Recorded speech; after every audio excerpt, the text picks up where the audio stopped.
जैसा आप लोगों को ज़ेर नज़र वीडियो में दिखाई दे रहा है, ये पुल सन 2012 में बारिश और सैलाब की वजह से बह गया था, जो आज तक नहीं बन सका। आप लोग देख रहे हो इस वीडियो में कि जितने अभी थोड़ा सा पानी आया हुआ है, थोड़ा सा सैलाब आया हुआ है, और इस महीने में तकरीबन कोई ये 20वां सैलाब होगा, जो रोज़ ट्रैफिक मुअत्तल होता है और लोगों को तकलीफ़ होती है। और हमारे सरकार जो है ना, वो सोया हुआ है। अभी तक इन्होंने इस इतने छोटे से पुल की तामीर नहीं की है, और लोगों को जितना तकलीफ़ उठाना पड़ा है वो आप लोग खुद देख रहे हैं।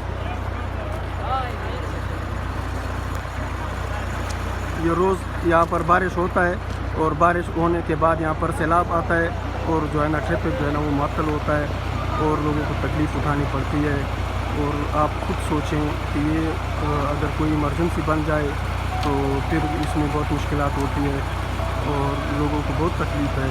हम हुकूमत से रिक्वेस्ट करते हैं कि ये इक़दार ये पुल जो है ना, इसको तामीर किया जाए। ये सिक्योरिटी फोर्सेस के जवान हैं जो 24 घंटे यहाँ पर पहरे देते हैं, और ये तकरीबन कोई 6-7 साल हो गया है कि ये इधर ड्यूटी दे रहे हैं, और 10-15 बंदे यहाँ पर ड्यूटी देते हैं। लेकिन अभी तक इन्होंने इसके बारे में कोई हल तलाश नहीं किया है। हम हुकूमत बाला से रिक्वेस्ट करते हैं कि ये जो ज़ेर नज़र तस्वीर में जो दिखाई दे रहा है, इस पुल को तामीर किया जाए, और अच्छे से डिज़ाइन करके अच्छा तामीर किया जाए, क्योंकि ये 10 मरतबा पहले भी तामीर हो चुका है, लेकिन नाकिस मटीरियल के इस्तेमाल की वजह से ये दोबारा सैलाब में गिर जाता है।